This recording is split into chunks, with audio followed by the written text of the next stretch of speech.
of this round of 16. Two notable names in the Age of Empires community about to clash, Magic and Crackedy. Last chance to make it to Heidelberg. One of them is going to go home here. Crackedy on the left side, in command of the Abbasids, and right side is going to be IamMagic with the blue Delhi. We talk a lot about the Civilization matchup. This is something that gets used very frequently on Lipany. Nowadays, more and more frequently on Dry Arabia as well, and on paper, it is an Abbasid favorite matchup, but as you just mentioned before this game, we have witnessed the Delhi being able to prevail over the Abbasids just today in a previous set.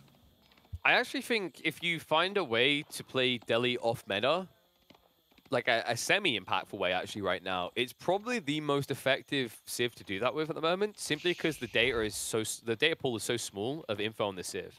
Like, I'm going to mention it again, maybe it's just cast a curse so it won't happen again. Tower Victory. Tower Victory changes a lot of dynamics. I think it's unlikely that Magic wants to build it in the Abbasid matchup just because of the Mass Horseman logic. But I do think there's something to be said about the effectivity of Tower Victory, especially if you couple it with the Blacksmith upgrade. So you can make a very premium army even in feudal as the Delhi. Yeah, that's a great point that you bring up, because as we discussed this before the game, you're trying to punish the Abbasids for playing greedy. You can't really outnumber them, despite the fact that you do have a great economy yourself and efficient production with the scholars. The problem is that even numbers, you can't win those fights. However, if you have a massive boost like the Tower of Victory, suddenly you're able to swing the battle in your favor and you can really start punishing that expansion from the Abbasids. Yeah, I think that the trick that people are trying to overcome, trying to like calibrate for Tower Victory is Tower Victory from an eco standpoint isn't efficient in small numbers, right? The 20% increase doesn't beat the 60 gold save per scholar. So before like 40, 50 pop cap, it's like, you know, Dome of Faith feels better. If you're going to escalate past that, though, you start to get those big numbers like 30 plus archers, 30 plus spears. The extra 20% attack speed buff is more valuable, I think, than the savings you have, because you reach a certain point where you don't want to build more scholars anyway, right? So I think that's the challenge people are trying to calibrate for right now, and it's why Tower Victory is still very experimental, is because for most Delhi players, at least in competitive, they can kind of clearly see they've either won or lost the game by the time they're about 15 minutes in and have about 50 military pop cap. Yeah, it's a high-risk type of a landmark, and given the fact that this is a last chance qualifier, players may be hesitant to go for that simply because, as we discussed, it's too risky to go for it. It could pay off really well. You could have a devastating army in feudal and finish the game in like sub 15 minutes. Or you could have a complete disaster and you could just lose game number 1 and your opponent would be already on match point here, this set being a best of 3. Yeah, complete disaster does sound like me. But these guys, they won't play into that catastrophic game style. Instead, I'm expecting maybe some kind of standardized meta-style openings here. We're already seeing Dome of Faith being built up. Crackedy, looking at the generation for him, this could easily be a free TC game. You can actually see, if you go to the north side between the two tree lines with the berry patches, he has a brilliant TC placement initially. And I wouldn't be surprised if he bolsters himself maybe towards the south side as well for additional gold save. Yeah, not just the TC placements, but also the voting opportunities are pretty plentiful here for him. Yeah. Those forests are on the front. Obviously, that could be the... Ooh, barracks cancelled over here. What? It wasn't close enough. The placement would have not allowed him to chain him for Golden Age, so he had to move it. Yeah. Anyways, so back to walling we go. Those forests are exposed, and that could be a source of danger if Magic plays very aggressive. But also, the positioning of those forests allow him to wall himself up pretty well. He's got some well-positioned berries behind those forests that he can use as backup food. So he could play a pretty defensive game over here. His map is well set up for that. I mean, it's actually absurdly good spawn for an Abbasid player, actually. Like, that third tree line, I'm very surprised the way that spawned, especially with the berries nearby. Like, if he doesn't set up one TC between the stone and the berries on the initial wood line and the other one next to the northern berries, I'd be very surprised. It's just easy condensed and easily wallable. Like, there's no bad side to building in that area. The feudal age he is, he's going to open with a barracks. That barracks was placed rather early, so he's going to try and contest those sacred sites for the time being. And also, by him dropping that barracks, he's the one essentially setting the tempo of the game and forcing his opponent to react with a unit comparable. So We've talked about this a lot. With the deli here, you probably want to open with the horseman. So if your opponent goes for barracks straight away, that kind of means that you have to do something differently. So the Abbasid player is kind of setting the tempo or setting the initial units that the players are going for, simply because the deli, he can't afford to go horseman and hope to secure the sacred sites while there are spearmen around. This is actually a better approach as well. A lot of Abbasid players will probably delay this timing on the military buildings by a minute or two to get the TC quicker. But if you actually think about when the deli starts to get lethal, it's when they've got their hands on military efficiency, it's when they've started to get all these free tech upgrades. But they take time, right? Cool thing about the Abbasids is you get a gathering rate by default because of the Golden Age changes. So what is happening here is both of them have the berries to look forward to. Crackedy eventually has the savings on villagers that's going to add up to additional food. He's putting his better gathering rates to work immediately instead of triggering a delay that allows Magic to get his online as well.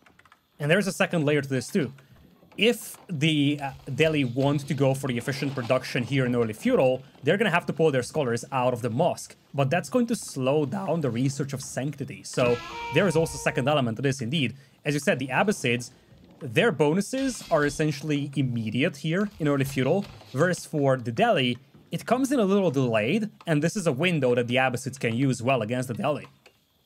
If anyone getting confused with me like, whoa, wait, what? I don't see, where's Crackedy's army at? Don't get too confused, folks. I know it's a bit weird, but red is on the right on the top bar. So remember, this is Crackedy's base. Then we go right of the map, and left Magic.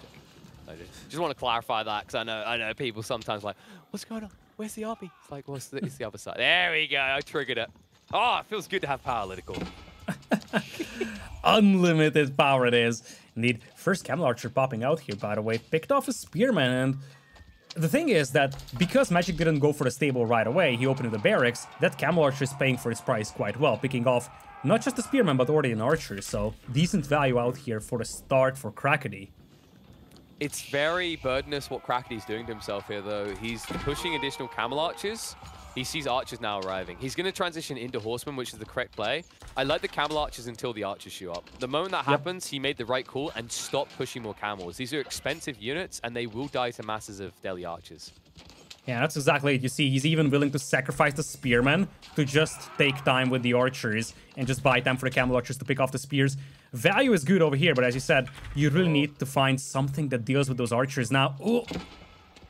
It's so tough when you play Camel Archers like this. You have to remember they have 3.5 tower range, so what Magic's doing is really like high level. He's keeping the Spears at a distance where the Archers can engage, and Crackedy has to target Spears or nothing at all. Like, he can't hit these Archers. It's really good, because if Magic ever gets up to, say, 10 Archers and pulls 2 to 3 Scholars to the front line, Crackedy's army will lose in his current composition.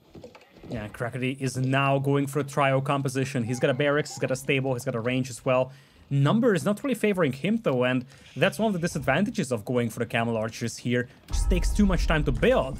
And when you match it up with the fact that now the Deli have the efficient production to just mass produce the Spearmen and Archers, you have the impression that Magic could easily start building up a lethal force here.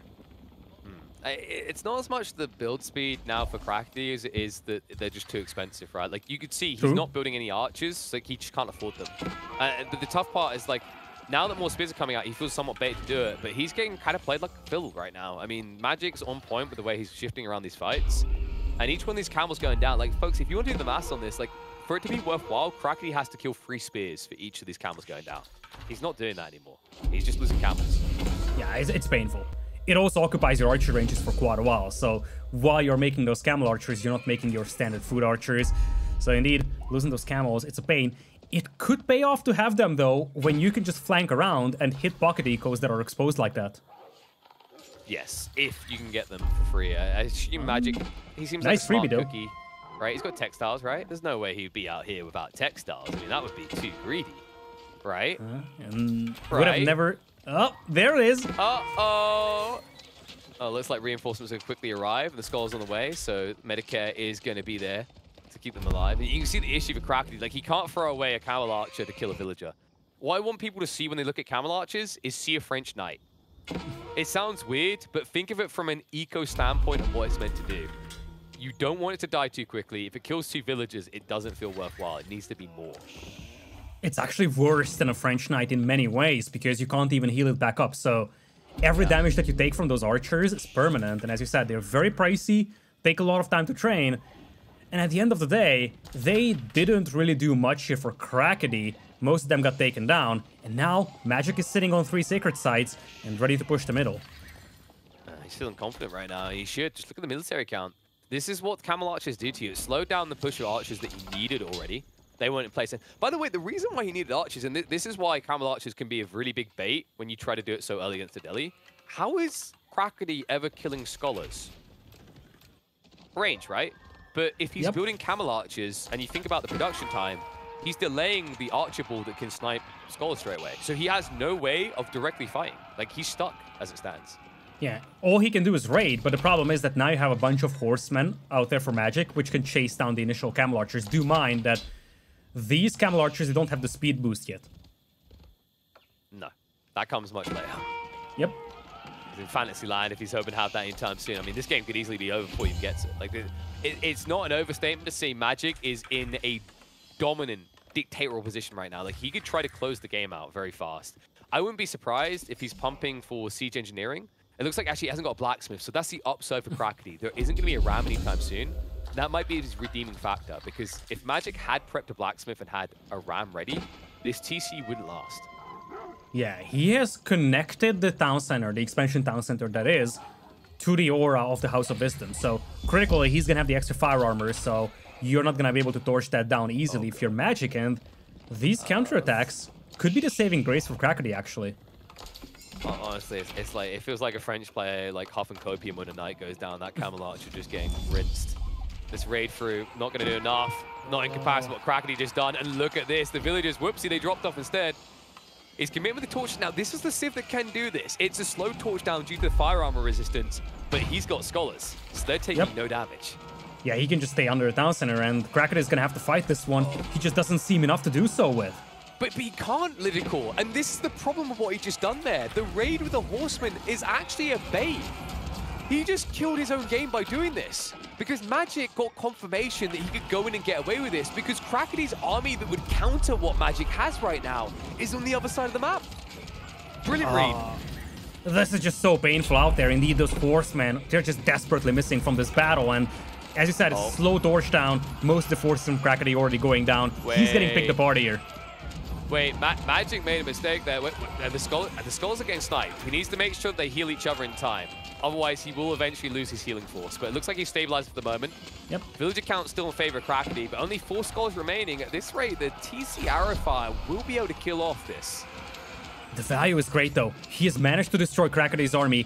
10 villagers non-stop idled here on the berries, and look at Crackedy's food eco. He was so much reliant on these berries. He needed these berries, but he simply doesn't have access to that. So even losing some of this army here for Magic, it still pays off. Lidakor, he has nothing else in reserve. Look at the map layout. Where else do you get food here? Both your deers are forward spawns. There's no berry reserve in the back corner. And if you try to go north, you're in the same problem. You're the same problem area that Magic's guarding right now. That this army could just sit here indefinitely and shut down Crackedy's game. Look at his food. Even as an Abbasid player, he barely has enough to produce villages. Yeah, he's starving. He's just now moving to the south here to get the deer, but it is just coming too late because now Magic can focus all his attention on this expansion TC. And you talk about this one, it's going to take a ton of time to burn it down, but it is going to go down eventually, and I think that time is coming very soon. Yeah, it's half HP. I mean, he can't even risk repairing it. There's just so many archers here. The double down as well. Magic's all in. Notice that he's putting so much effort into production, he doesn't even stop off for a blacksmith's. It would be a little bit too greedy right now. He just wants to commit as much to raw numbers as possible, and it is paying dividends right now. Archers baiting the army to defend once again. TC is now on fire. Crackedy is going to lose this extension, and after that, he'll lose full access to food. In fact, he's already taking risks. He's going to the south side to gather on the deer. If that gets spotted, he flatlines. And there it is. He just steps out. Understandably so. What a read by Magic. Pristine timing. Delhi seemed to be on a roll today against the Abbasids. So far on this stream, that's 2 wins for the Delhi, none for the Abbasids. It's the food being cut off here from Crackedy that really paid things out for IamMagic. As you said, he didn't even stop to go for a blacksmith, just went on pure raw numbers, realized that Crackedy indeed wanted to go for a counterattack. He had his army split into 2 halves, and that was something that Magic was able to exploit. pushes the food, and Crackedy suddenly has no resources to work with, and secures game number 1 over here. Convincing and fast game number 1. Just almost 15 minutes, or sub 15 minutes game it is. We talk about this a lot. The Abbasids need that 17, 18 minutes to come online. He was able to finish the game before that, and takes the win here in game number 1. Yeah, I was actually really impressed with just how many skulls Magic got. I'd be curious to go back and check that replay and see if at any stage he's producing out the Moss. Can do some good work. Lodgers or Let's see what we're going to get from Crackedy here, because he needs to be with these Lodgers if he wants to recover this series. Remember, this is his last shot to make it to Heidelberg as a player. Here in the round of 16, Magic already on match point. Indeed, and it looks like we're just gonna have the good old-fashioned standard opening of docks all the way at the back. Interesting fish spawn here for the players, because their most optimal dock placement is actually pretty far away from the deep fish for both players. So, you see, this dock, not super close to the deep fish, and the same is gonna be there for Crackedy in the north. In fact, I actually wonder whether he's going to walk around the pond with that villager to try and find a little bit more suitable spot. Obviously, that's not that big of a necessity for Roos as much as it is for the HRE, but he could still try to optimize things here. Yeah, I think for the HRE player, he preferred that he didn't, so he can come in and sneak a dock there later and ruin Crackedy's time. We'll see what comes down to that. I'm just looking at the landmass, so I think this is a very important detail. Crackedy has forward wood lines, but up against an opponent like the HRE, I think it's fairly safe wood lines. You should be able to create a natural kind of defense curve here as you get to the mid game, and I think you're going to want to, because someone I think that could work pretty effectively against the Roos here. I feel like sometimes the Roos players get over-calibrated onto the water, and when they do that, an HRE player, especially on a map like this, I know I say Burgrave is kind of poo-poo on a stick, but this is the type of map where you could actually win a game fast because of it. Indeed. The big thing here is that this map, being a hybrid map, this is all about balancing your land investments and your naval investments. You overinvest into water, which is something that the Roos often do. You could easily find yourself being overrun on land, and, you know, 20 men at arms in your eco with the Burgrave Palace will shut you down completely, despite the fact that you do have a functional fishing eco. So as you said, you really have to be cautious how much you invest into water, because going too heavy on it is going to get you punished, possibly. But looks like Magic, he's going for a second dock here in Dark Age, not something that you commonly see here from any civilization on this map. I actually think going for a second dot like this sets you up for a stronger mid-castle timing. It sounds kind of weird, but like what you're doing is you're sacrificing an optimized castle timing. You'll arrive maybe a half-minute, whatever, 2 minutes later, but your food income will be so big that you will have the options to either do that Regnitz build or go for the Burgrave build. It's an interesting approach by Magic. Wonder if it'll extend to a third. He's scouting out the fact that Crackedy right now is only playing off of one lake, but I'd say that's pretty standard for the Roos, simply because of how high of a burden your initial lodges are in terms of wood cost. Yeah, exactly. The standard way to play this one is just go for your own pond. So the off-meta approach is what Magic is doing, going for the second pond. And as you said, especially if this doesn't get scouted by Crackedy, this could easily be something that fuels the Burgrave Palace build. Because keep in mind, the biggest problem in the Burgrave Palace is that you don't have the resources to non-stop work with it. But when you have the HRE eco on land with the 40% boost, plus 2 ponds worth of fishing, it's a different story. You really can flood those units out, but Crackedy might actually end up spotting that dock, or will he? I don't think he did. He's mirroring Magic, so he's trying to, I don't think he's scouted this north corner maybe? Okay, it looks like he has, so I'm kind of surprised he's backing up. Maybe he's paranoid about some sort of attempt at a dock, because something interesting, a little bit different in the dynamics, is Magic went for 2 scouts here. It was kind of interesting, actually. A lot of players choose to play on 1, but he respects the power of the Roos, and by doing so, he actually caused something quite annoying for Crackedy. Crackedy doesn't have enough gold to get his hands on Wheelbarrow yet. Yeah, not even the extra tier 2 boost, which it's not really a terrible thing to miss out on for Crackedy, but it's a small thing that you really just want to get to. It's so frustrating when you're just 10 bounty away from that tier 2 that would give you some extra boost. Yeah, I mean, you shrug at that, right? Like, it's 4 lakes. If you need to rely on food gathering rates on land as the Roos player, you've kind of already lost the game. But the gold is definitely a big factor. Like, usually you want at least the reason you want 250, folks, is it gets you Wheelbarrow plus tech up without going on gold. Now, Crackedy, if he wants Wheelbarrow, has to go on gold. Now, it is possible he doesn't care about Wheelbarrow right now, But if he ever wants to go for additional docks, this is going to heavily slow down his timings. It gives more options to Magic as a result. And you can say Magic doesn't have wheelbarrow either, but I think it's less important for him than, say, the Rus. Exactly. It's much less significant for the HRE than it is for the Rus. And do keep in mind, folks, that on hybrid maps, when the Rus goes for a dock in Dark Age, they won't be going for a hunting cabin. So it's not like a standard Dry Arabia, where you do place your hunting cabin so that can offset your lack of gold and eventually get you wheelbarrow. Unless you keep mining gold, you won't be getting wheelbarrow here. I mean, here's the absurd power of the HRE. The Rus are amongst the quickest on their tech up timings. I say even on hybrid maps, for people going underwater, they tend to do some of the best. Magic has gone onto 3 lakes of the 4, which is the map is named, and yet his tech timing is within 30 seconds of the Rus. That's impressive. And look at that 3rd bond already coming out, and Crackedy, he's paranoid. He's dropping a Lodya attack ship back at home. He's afraid that his opponent is going to sneak a dock on him. Little does he know that Magic has no desire to go for aggression on Crackedy's pond. On the contrary, just secure the other 3 pawns and live happily after. Yeah, I find Rus not so OP when they're playing 1 lake versus 3, right? Especially against the 2nd best Civ, arguably, on this map. And the HRE, the amazing thing is their eco is just so good with the extra 40% gathering, they can afford to be on 3 lakes like this, and they will get decent value out of it. You can see actually for the moment, like, Magic's going to be slow on the build-up.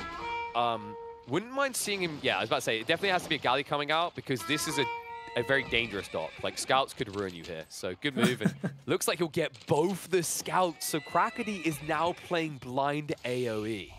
Oh, that's so painful. Completely blind right now, and keep in mind, doesn't have a hunting cabin to add a new scout with. He needs to go for an extra scout from the town center if he wants to. That means he would lose a villager by doing so. You don't want to do it. You don't want to do it. It's so painful. And the thing is that now with Magic having all 3 pawns and possibly having a galley on each of those, it's next to impossible for Crackedy to expand. Even if he manages to sneak a dock up on the opponent, he's gonna just lose to the galleys with the Lodya attack ships. We talked about this one before. Even numbers, galleys win. So this is really grim tidings for Crackedy. Crackedy sees only one way out, and that's to get castle quickly. But his economy's gonna be weaker. Like, Magic has better land eco. He also has 3 lakes. So although Magic's, maybe his castle timing will be later, the amount of resources he have at his disposal at the beginning of castle is going to be vastly superior to Crackedy's. I'm a little bit worried for the next 3 or 4 minutes. I do love this walling detail, though. This is very important out of Crackedy. He needs to go do this to all the relics. Otherwise, Magic is going to have the freest game of his life. Yeah, he's doing just that over here. Although we have some horsemen and spearmen popping out for Magic, so he might be able to secure at least a couple of relics out there. Magic, I think he had his scout walled in on the northern side, though. I think that guy, close to the base of Crackedy, is fully trapped. So there's at least some value out there for Crackedy. Indeed, that guy... Let me out. Let me out. Is he stuck in a wall, actually? No, he's just stuck inside. Meanwhile, a villager over on the other one might actually be able to kill off the villager beforehand, so we'll have to see how that works out. But the problem is, like, you actually need to kill this scout. Otherwise, Magic is getting a lot of free recon. True. Right? He's actually getting decent info on your gold, so he knows what you're trying to do. He can see that you haven't got additional lodges. He'll know that you're teching up. Yeah, it also secures the left-hand side pond. That scout has just enough vision to make sure that you spot if Crackedy tries to sneak a dock up there. Look, you guys thought that this scout was trapped, but no, he's just fortified. He's like a wild dog, right? Like, you know what it is? It's a lion. A lion has been trapped. It's like, who wants to go in and feed the lion? Like, nobody's going to go in that cage. Oh, look at that horse. Oh, he got rid of the villager on the side. So he killed a villi off. He's got 2 over there. Tech up is underway on both sides, by the way. And I do believe it was a Regnitz by Magic. So he's still going to get probably 4 relics with little to no contest. Yeah, exactly. He's going to have the midfield ones out there because... while Crackedy might be slightly faster to Castle Age, he doesn't have a standing army right now. He's trying to go horse archers, but right now he's facing some horsemen spearmen. That should be enough for Magic to secure those neutral relics, and then he can take the ones on his side. Should be up to at least 3, I feel. Tech up comes through from Magic first, so he's already boogalooing out to get his hands on those relics. And let's keep in mind, Crackedy has 0 military. I'm not counting that lodge. I'm never counting that lodge, Lidakor. All right, that... to be military, you have to be threatening. And considering no one's coming to the Northern Lake, that Lodger attack ship is not threatening at all. Yeah, Crackedy tried to play this game safe, just making sure it doesn't fumble the game by letting Magic dock his bond. Little did he know that Magic had no desire to do so, so that investment into the Lodger attack ship was just really, well, yeah. I'm not gonna say unnecessary because I see the concept behind it, but it really didn't pay off. All right, so I wanna lay on you some of my other brilliant game mechanic design decisions. So hear me out on this one. It's a pretty good one. I think that you should be able to drop units into the water from transport ships, and they slowly drown. Now, it sounds weird at first, but step one is it means you don't just, like, transport ships are even better because you just don't get your army boomed. The reason I really want it, though, is I want boats to be convertible so that you can grab a relic, go out to the middle of a lake, drop your guy overboard, and Wololo, because he's only taking like 4 damage a second from drowning, and he can convert a fishing fleet. Alright, back we are. I just went to grab a drink while KP just dropped in his own game mechanics ideas, you know. Every time he says that, I just feel like I need to leave. These are great ideas, and the best part is that you give it a custom noise. It wouldn't be Wololo, it'd be Wololo blah, blah, blah, blah, blah, blah, blah, as he drowns. It'd be brilliant. It'd be brilliant. Just relic, you've got my number. Just hit me up. We can make it work. How many times did they reach out to you? None. Well, I'm not surprised. I'm not gonna lie, I'm not surprised. They're missing out. They're missing out. I mean, I'm giving all these ideas for free. Anyway, I'm wondering what Crackedy's idea is, because mass horse archers doesn't feel like a long-term solution to what Magic's going to be pushing. Like, these knights, they don't need to go after the horse archers. They can go after your economy. Yeah, that's the big thing, right? Horse archers, they're a hit-and-run style unit, but you won't have the chance to hit and run when you're being flooded by knights, and Magic has the economy to just flood knights straight away. And we have seen this before. Ooh, he might even bump into the spearman in the forest. Has to be careful. Uh-oh. Oh, the spears I'm not willing to fight just yet with enough. They're from Magic Nut straight away. Oh, that's going to be an easy pinch. Scout almost goes down. That's important as well, because that vision is the only reason the horse archers can attack. So keeping that scout alive is crucial for him. So that's going to be a peel back from Magic. He wants to reach critical mass of knights before taking a fight. Sure, that means more horse archers for Crackedy, but like I just mentioned, you reach a point where you don't care about the horse archers. You dive past them and you go after eco.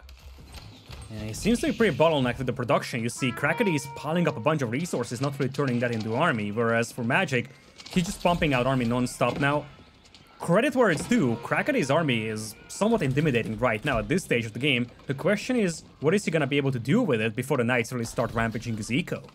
Oh, this could be something to do. He's going to the unique tech upgrades for Saint's Blessing with mass horse archers. This is actually not a bad idea. The amount of damage you're going to be putting out against these knights, we have to remember they have high base damage to the horse archers, right? The way that Magic can win this is by not taking the fight directly right now. If he ever gets into a situation where his only target is horse archers, he will gradually lose this. Yeah, the resource bank seems pretty plentiful right now for Crackedy, and that definitely gives him some promise here. Has to be careful though, because crossbows are appearing on the field. Not something that you see every day from the HRE players, but they're picking off some of those knights in midfield. Yeah, it's kind of funny watching Crackedy go for this kind of all-in horse archer with... if he had scouts at the front line, I'm just kind of mentally done. Because at that stage, it feels like you've just Googled Roos build orders, and you've gotten a build order from Beastie like 6 months old or something. That's not to say he's like playing the game badly. Like, I think this is the right read right now. Like, you're up against knights, you kind of have to put horse archers. This is interesting out of Magic, actually. I remember seeing him do this in the monthly finals, and it fell flat, building crossbow mass as the HRE. But in this matchup, it's actually good. Interesting idea. We have seen that crossbows in sufficient numbers, they are able to beat the horse archers, especially when you have mangonel support to them. But what you really need is walls across the map, because Magic is realizing, as he's charging in for a rather successful raid, he's realizing that he needs to be able to control where those horse archers can go, and where they can't. Looks like they can't go back to the base right now to help with that raid. I mean, they're going to have to. But you know what can't run away? These villagers without wheelbarrow. But that's the truth on both sides. That's why he's going to go for the dive. How this dive is going to be less effective. Heavy armor units versus light cavalry. They do at least have the ranged attacks, which could be a little bit of a nuisance, so some villagers are going to be sacrificed, but the Knights will persist a lot longer underneath the TC than these Horse Archers, and just look at the numbers right now. It's 25 Horse Archers total, 20 Knights total for Magic. And that's the problem. Magic also, or Crackedy rather, got tapered down by the TC, and he could possibly even have those Horse Archers surrounded. Instead, looks like Magic is deciding to just go for further raids, and opportunities are plentiful right now for him. He's got so many Knights, he can just peel half of them, chase the Horse Archers, the other half goes raiding Eco. Now, this is the effective way of doing this. Also, both Sacred Sites are controlled. Big issue here for Crackedy. How do you contest a Sacred Site with Horse Archer? Look at that. Wrap around. Knights. Oh, no. Magic wasn't looking. Opportunity missed there. He could have wiped out that whole force. Still, Horse Archer number is down to 23, and that's not looking good when you're looking at 26 Knights. And also 15 crossbows for Magic, so it's not just the Knight numbers, also the supporting cost, those being the crossbows. Army numbers are escalating much faster for Magic than they do for Crackedy. He's ready to rock on roll. He's going to force a fight out of Crackedy, one that he doesn't want the Stealth Forest. Look at this. Magic's trying to creep with half his army hidden on purpose. Scout is at least going to give the tip off. March comes in. Saint's Blessing is going to come out. Crossbows are engaging. Knights as well. It's going to be a peel back from Crackedy. He knows this front line won't last long. And the flood around, he at least uses the Sacred Site to try and body block them off. But at the end of the day, so few Knights cannot hold against the overwhelming firepower of the HRE. This Knight count, either it wipes the Horse Archer army or it wipes the villagers. Crackedy is at risk of losing both at this rate. Yeah, that's the thing, right? Horse Archers, they have to fall back, but there is nowhere left to fall back to. And this is something that Crackedy knows too.